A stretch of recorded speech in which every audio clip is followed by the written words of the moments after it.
Hi, everyone. Welcome to this family education webinar presented by the Boston Children's Hospital Family Medical Coping Initiative. I'm Elisa Bronfman, the psychologist from our team.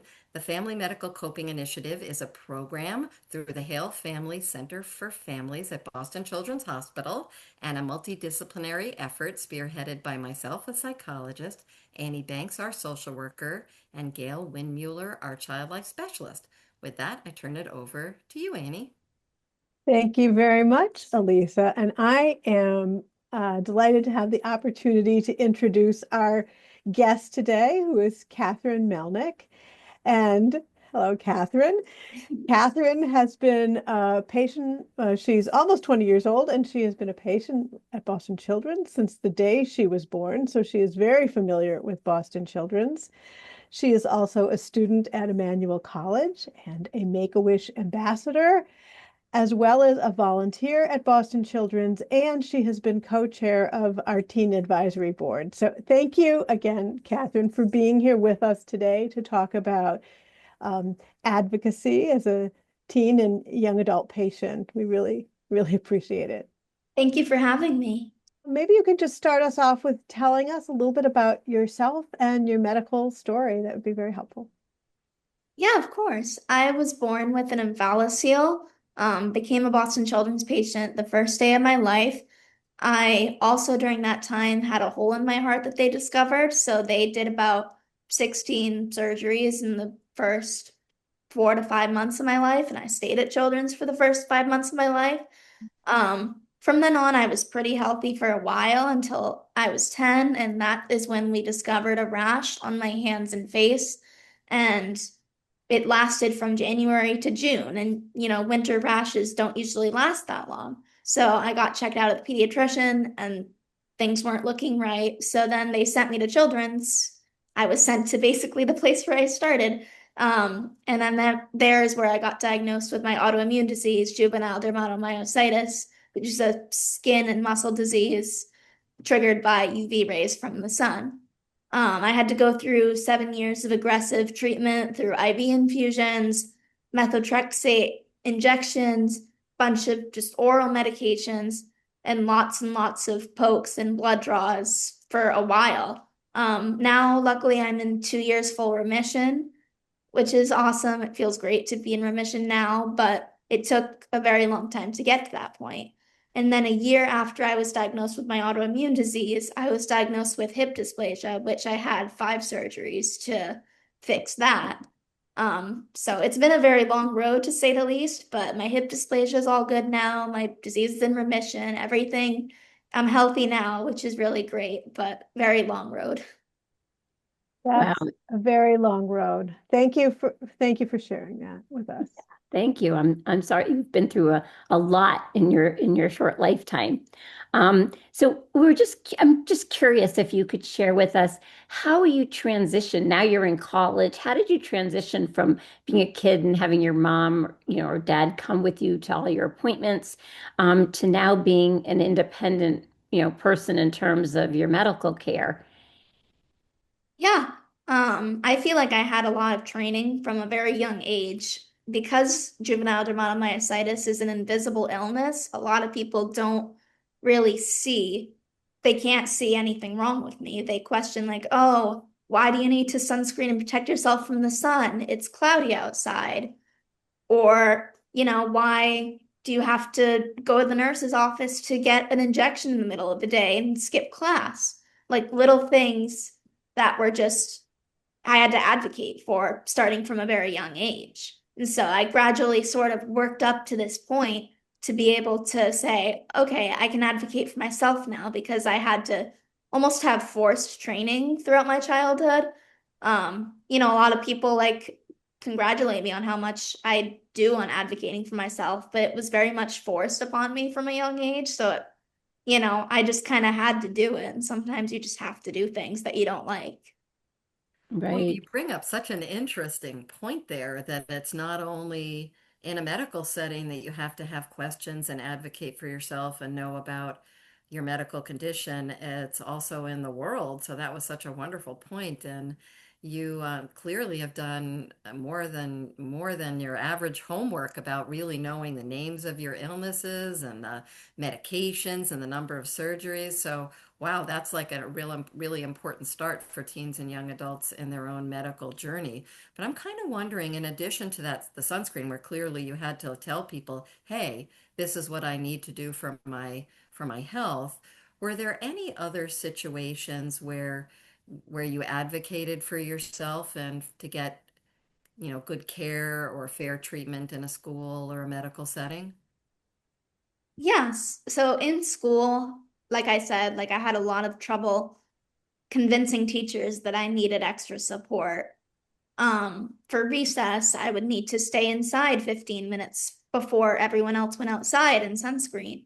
And a lot of teachers didn't get that. They were like, why can't you just go out with the other kids? You're fine. It's cloudy. And they would just dismiss me all the time, which hurt. Like it really hurt because I was, even when I try to advocate for myself, it doesn't always work. And that's frustrating in itself when you're really trying and then it just doesn't work, whatever you try to do. So definitely the school setting, I found it to be the hardest because a lot of people don't understand. I know in talking to you that you've spoken about times where you've had to preview with people that you had an upcoming surgery and that sort of helped you when people knew what was going on. I, I know that you have a wonderful story about trying out and auditioning for, was it Fiddler on the Roof? Oh, yes. Yeah, so my junior year of high school is when I had my fifth hip surgery, and I really wanted to be in the show. I'm a theater kid. I have been my whole life, so there's no reason why I wouldn't have wanted to do the show, and I wasn't going to let my surgery stop me. So I went to the directors a couple months in advance, and I was like, hey, just so you know, I have a surgery planned. I would still really like to be in the show. Is there any way I could still be involved? And they were really welcoming and, understanding about it. They said, after auditions, we'll figure out what's best for you, depending on what we cast you as. We'll definitely try to accommodate you as best as possible.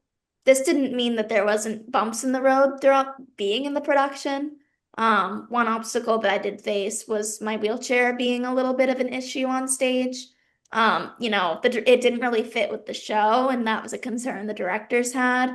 So they put like quilts on my wheelchair, which were okay. Like it ended up working out, but it wasn't ideal and it was a little uncomfortable to be made to feel that way, that I was being an inconvenience to them. But other than that, like they were super accommodating. And I just, you know, I think earliest possible that you can tell someone about something medically related is important.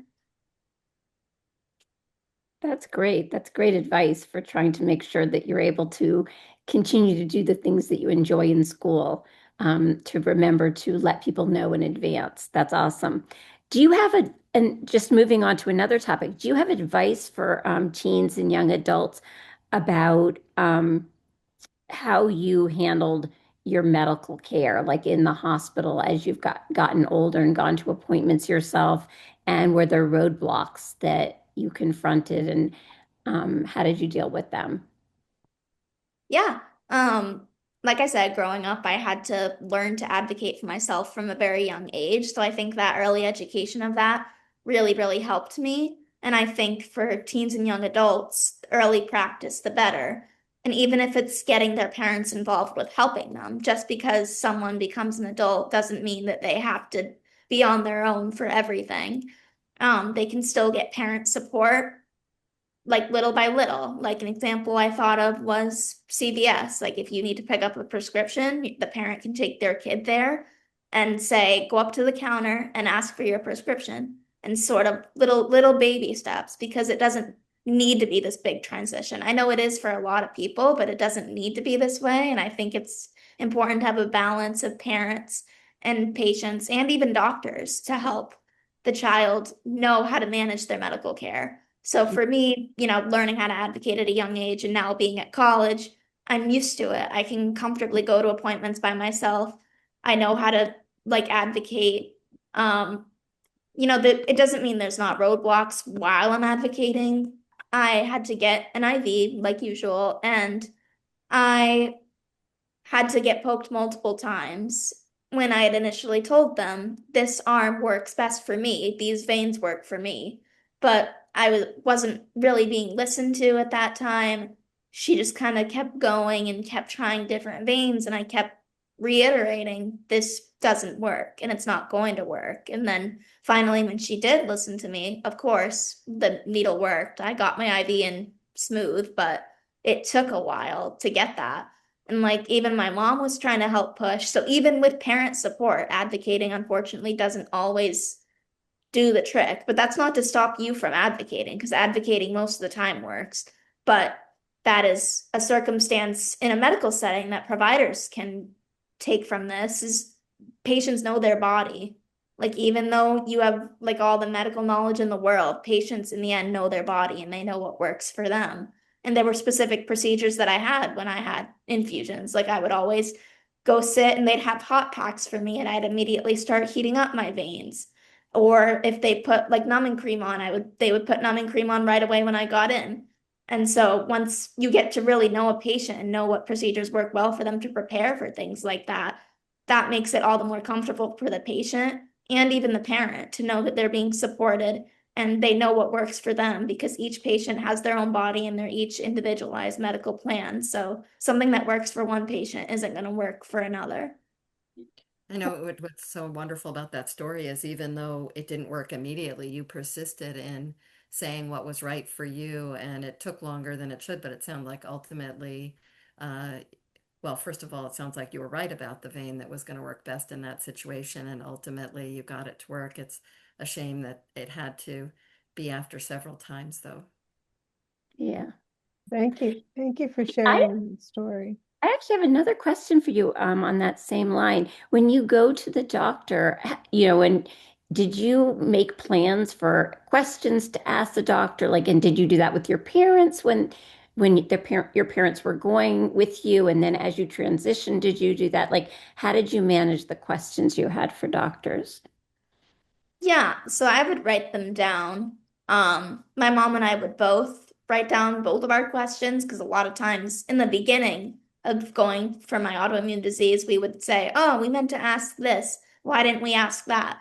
And sometimes we would leave and I would be asking my mom questions that only the doctor would know. And so she motivated me to be like, write down your questions as soon as you think of them. And then when the next appointment comes, you'll have them and you'll know exactly what you want to ask.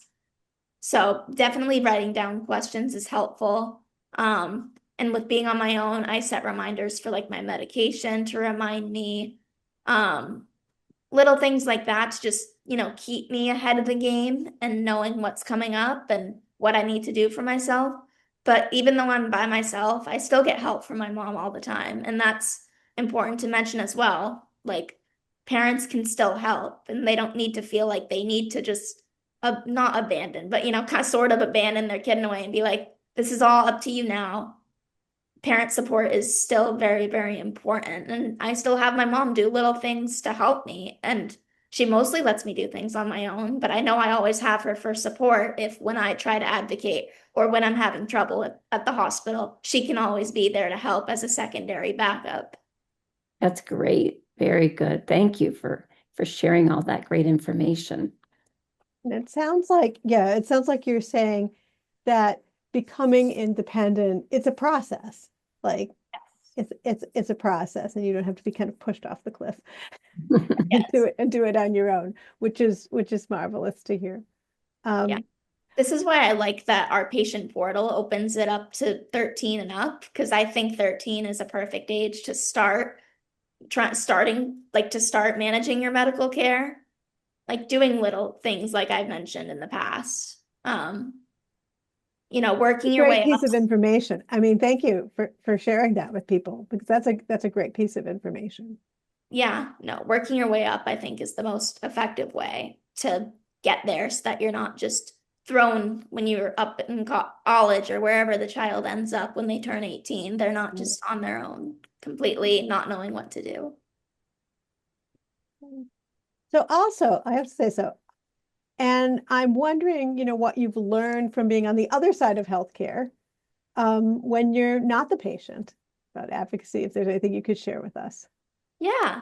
I'm a volunteer on the oncology unit, so I work with a lot of very sick children, and I see children of various ages. And I notice when I go see them, they sometimes will advocate for themselves a lot of the time and say, I need this, or can you call my nurse? I want this activity. And even if they're younger kids, like seeing that those little steps of them asking for a coloring book, for instance, that is a step to get to where they need to be for when they turn 18. Even if they're 5, that is a great beginning step because they're asking for something that they need. And then as they get older, that will benefit them in the long run. You know, I've seen tween and teen patients as well asking for things. And it's just really great to see that amongst all ages. I've just noticed a wide spread of advocacy that they do. And yeah, it's just great to see that on the other side of not being a patient and seeing how this really benefits children of all ages to learn and start developing these habits early on. And getting to help these patients has been really special. Really nice. It's really, they're very lucky to have you also because it sounds like you kind of know what they have gone through being a patient. So I'm also wondering, is there anything else that you'd like to share that we haven't asked about or haven't covered that you think is important for our audience to know? As part of my teen advisory, one thing that I've done that was really cool was work on videos that were all about transitioning from pediatric to adult care. They are soon to be released. Look out for them. But there were a bunch of videos on, one was on advocacy, one was on how to use the patient portal. One was on, I think, insurance. Like there are a bunch of videos for teens and young adults to use and parents to help teach their child and teach themselves how to be their own provider to themselves. And it was really rewarding to work on those videos, and I almost got to practice those skills myself. Even though I was acting in them, I was practicing those skills because it didn't feel like acting, sort of, because, you know, I'd experienced some of those scenarios similarly. And so I got to really channel that, and it felt really true to, you know, channel the advocacy and talk about all these things that I have so much knowledge of from being an experienced patient. That I think being involved with those videos, and once they come out, those will be additional materials to help. That's great. Thank you.